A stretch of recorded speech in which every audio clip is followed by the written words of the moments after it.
Just a short little comment on the little display here in front of the pulpit. Those are for the All Souls intentions, my friends. If you can fill those out all over and drop them in the collection all during November. But it's important to pray for our loved ones that have passed away. It's so important that we don't forget them and that we pray for them. For those envelopes in the front, we offer 7 masses with the sole intention of praying for those intentions, the all souls that have passed away that are listed there. And it's good for you to do the same. So thank you. I don't know the truth of this or how they verified this, but there was a clay tablet that was found in what is now Iraq. And the inscription was dated at least 3,500 years old. And it read this: "You can have a lord, you can have a king, but the man to fear is the tax collector." They were loved back then as well as they are today. But this whole gospel is about Zacchaeus. He's a tax collector.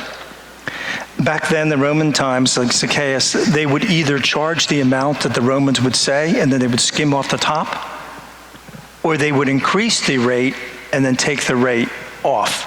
So either way, they were really taking from the people, and that's why they were despised by all the people with that.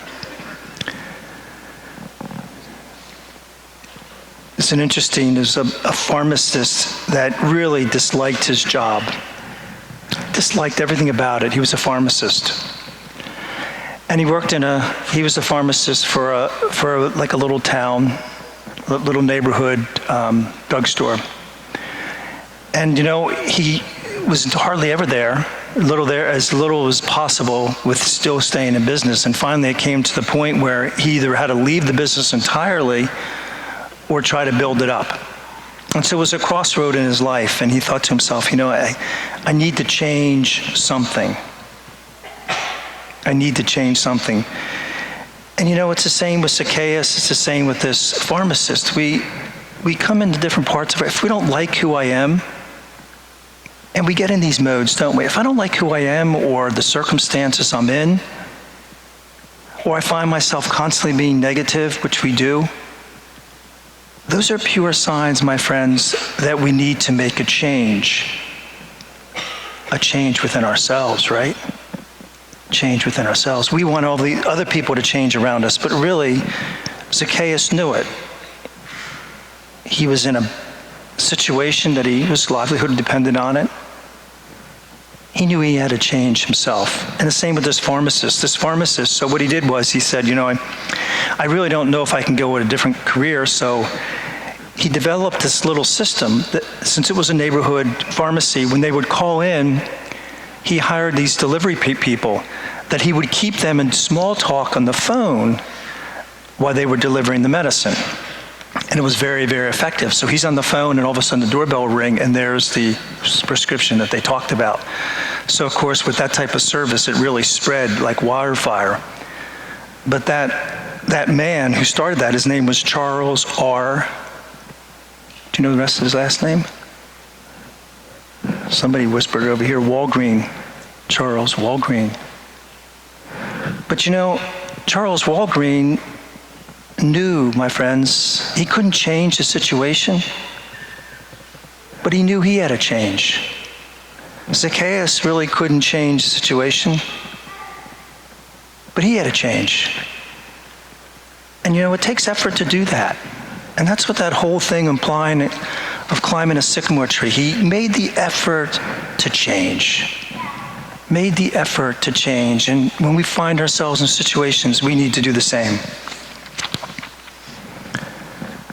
In the height of his fame, rock musician Alice Cooper drank a bottle of whiskey every day. Now, I'm not a big fan of Alice Cooper. I know one of his songs, even when I listened to that music back then, but they just never. But if you Google Alice Cooper, he's still touring today, but he's a Christian. His wife was a Christian. He's been married to her for a number of years, I think over probably 40 years by now. And he's been faithful to her, and she was a Christian. So she was a faithful churchgoer, so he started going to church, and he changed his life. And of course, I got to see Alice Cooper initially because when you take something out, like he had a bad habit of drinking, you need to replace it with something positive. And that's the problem today when we have bad habits. If we want to get rid of the habit, which we need to, you have to replace it with something positive.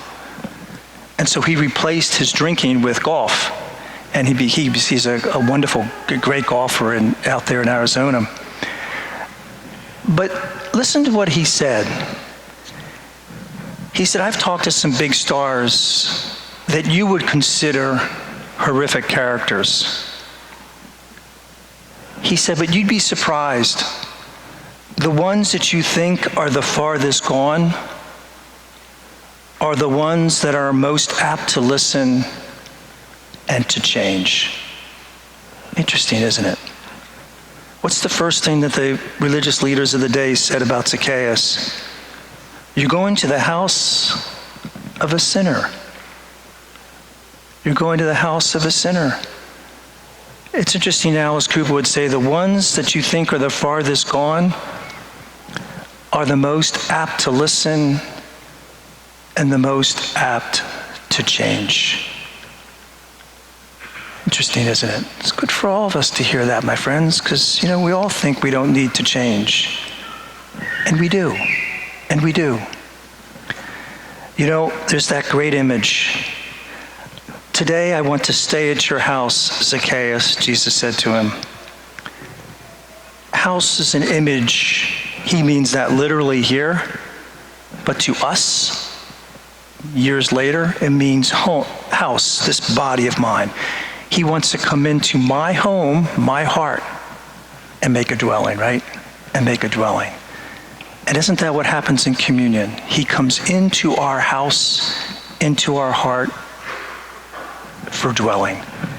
And that's where the change takes place in us, my friends. So when we receive communion today, and when we always do, as Jesus comes into our home, our heart, may he ask to change those things in our life that need to be changed. God bless you.